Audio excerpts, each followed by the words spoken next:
वेणुगोपाल जी, शक्ति सिंह गोयल जी,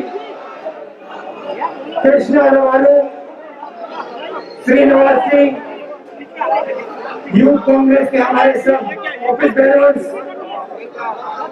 देश के सब युवा भाइयों और बहनों, प्रेस के हमारे मित्रों, आप सबका हम यहाँ स्वागत करते हैं।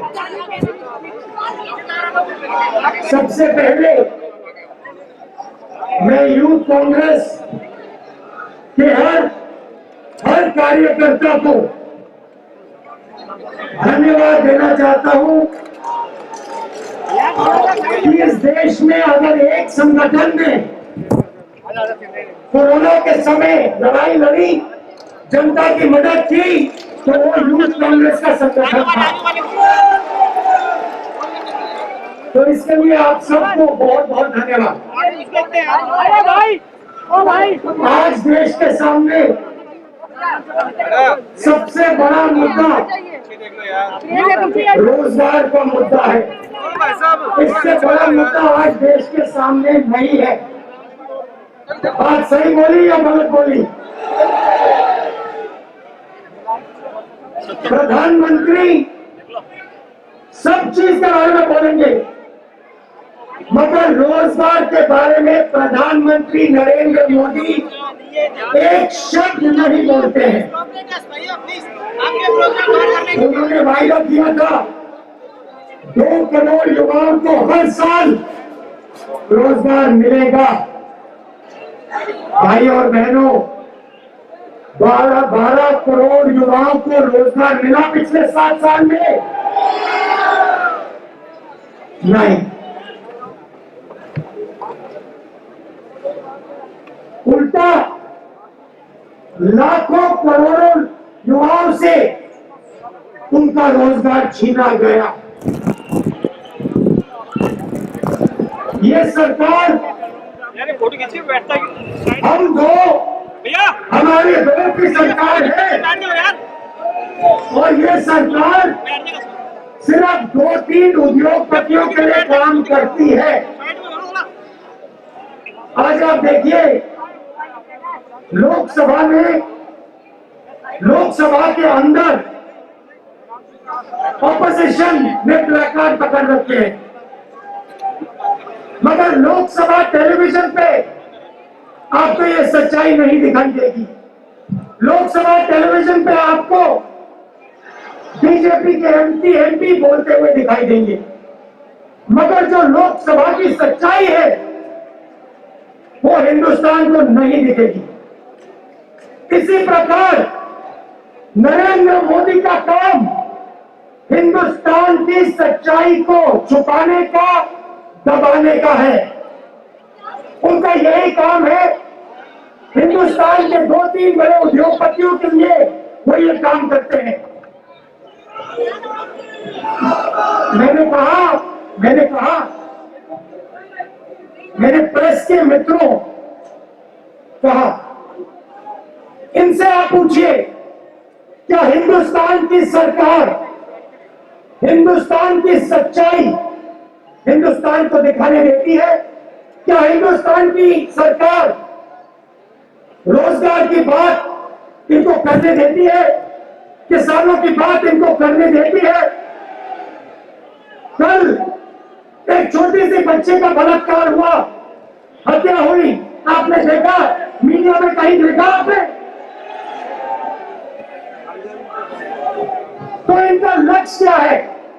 इनका लक्ष्य हिंदुस्तान के युवकों की आवाज को दबाने का है। कॉलेजेस में, यूनिवर्सिटीज में, सड़क पे, कस्बों में, गांव में हिंदुस्तान के युवा की आवाज दबाने का लक्ष्य है। क्योंकि ये जानते हैं, जिस दिन हिंदुस्तान के युवा ने अपने दिल की बात बोलनी शुरू कर दी, जिस दिन हिंदुस्तान के युवा ने सच्चाई बोलनी शुरू कर दी, उस दिन नरेंद्र मोदी जी की सरकार उसी दिन खत्म हो जाएगी।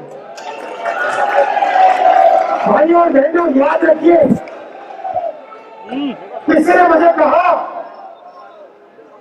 पार्लियामेंट में किसी ने मुझे कहा कि ये जो पेगासस का मुद्दा है, भाई क्या कर रहा है यार, सारा हिल जाता है मेरा।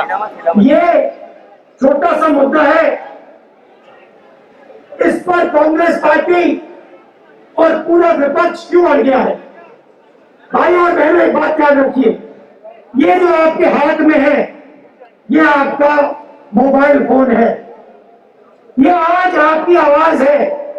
इस मोबाइल फोन से जो आप कहना चाहते हो आप कह सकते हो।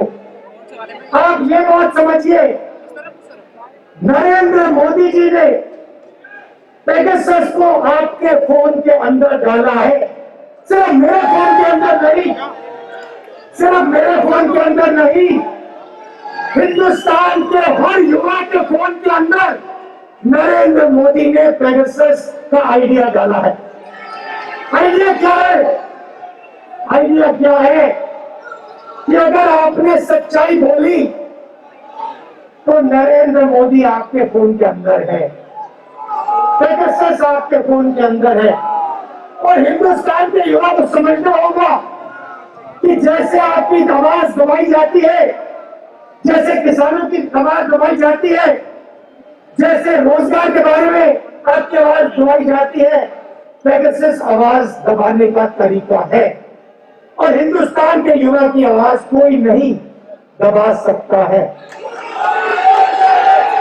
और इस संगठन का काम, यूथ कांग्रेस का काम, हिंदुस्तान के युवा की आवाज को मजबूत करने का है।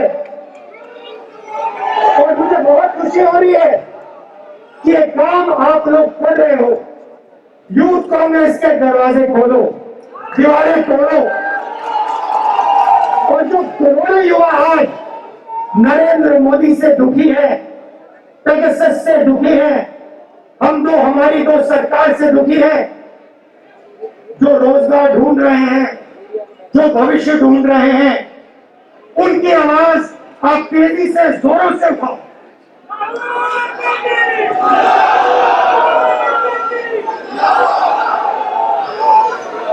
आपको यह भी समझना होगा, आपको यह भी समझना होगा, आज आपको हिंदुस्तान के युवा को रोजगार क्यों नहीं मिल रहा है? इसका एक ही कारण है, इसका एक ही कारण है भाइयों और बहनों, हिंदुस्तान को रोजगार छोटे बिजनेस वाले, मिडिल साइज बिजनेस वाले, छोटे दुकानदार, किराना स्टोर, ये लोग दिलवाते हैं। बड़े बड़े उद्योगपति हिंदुस्तान को रोजगार नहीं दिलवाते हैं। और नरेंद्र मोदी जी की सरकार असंगठित लोगों को, असंगठित व्यापार को, असंगठित बिजनेसेस को खत्म करती जा रही है। डिमोनेटाइजेशन किया, जीएसटी लाए, क्यों लाए? छोटे दुकानदारों को, small and medium size businesses को खत्म करने के लिए। इनका जो भी है पैसा वो हम दो हमारे दो के हवाले करने के लिए। नतीजा यह है कि आज ये देश नरेंद्र मोदी के कारण रोजगार पैदा नहीं कर पा रहा है। और भाइयों और बहनों, याद रखिए, जब तक नरेंद्र मोदी प्रधानमंत्री है, जब तक हम दो हमारी दो की सरकार है, तब तक हिंदुस्तान के युवाओं को रोजगार नहीं मिलेगा। तो आपको हिंदुस्तान के, भैया किसका मतलब, भैया किसका मतलब, आपको यूथ कांग्रेस को, हिंदुस्तान के युवाओं को ये लड़ाई लड़नी है। ये लड़ाई सिर्फ हिंदुस्तान के युवाओं के भविष्य की लड़ाई है। आज जो लड़के स्कूल्स में है, लड़कियां स्कूल्स में है, कॉलेजेस में है, यूनिवर्सिटीज में है, आप बात समझो, आपके भविष्य में रोजगार नहीं है। अगर हिंदुस्तान इस रास्ते पे चलता गया, आपको आज नहीं, कल नहीं, अगले 5-10 साल नहीं रोजगार मिलने वाला। आप अपने बच्चों की, अपने माता पिता की मदद नहीं कर पाओगे। क्यों? क्योंकि नरेंद्र मोदी जी ने, नरेंद्र मोदी जी ने एक पार्टनरशिप बनाई है, एक पार्टनरशिप बनाई है। पार्टनरशिप हिंदुस्तान के युवाओं के साथ नहीं है, पार्टनरशिप हिंदुस्तान के गरीबों के साथ नहीं है, पार्टनरशिप छोटे व्यापारियों के साथ, मिडिल साइज बिजनेस, किसान, मजदूर के साथ नहीं है। पार्टनरशिप नरेंद्र मोदी और 2-3 हिंदुस्तान के सबसे बड़े उद्योगपतियों की है। और यह पार्टनरशिप हिंदुस्तान की आत्मा पर, हिंदुस्तान के युवाओं के भविष्य पर आक्रमण कर रही है। इसीलिए नरेंद्र मोदी जी आज रोजगार की बात नहीं कर सकते हैं और आने वाले कल में भी रोजगार की बात नहीं कर सकते हैं, क्योंकि उनकी पार्टनरशिप किसी और के साथ। आप सबका दिल से बहुत बहुत धन्यवाद। आप लड़ रहे हो, मैं आपके साथ खड़ा हूं। एक साथ खड़े होके रोजगार की लड़ाई, गरीबी की लड़ाई लड़िए। धन्यवाद। जय हिंद।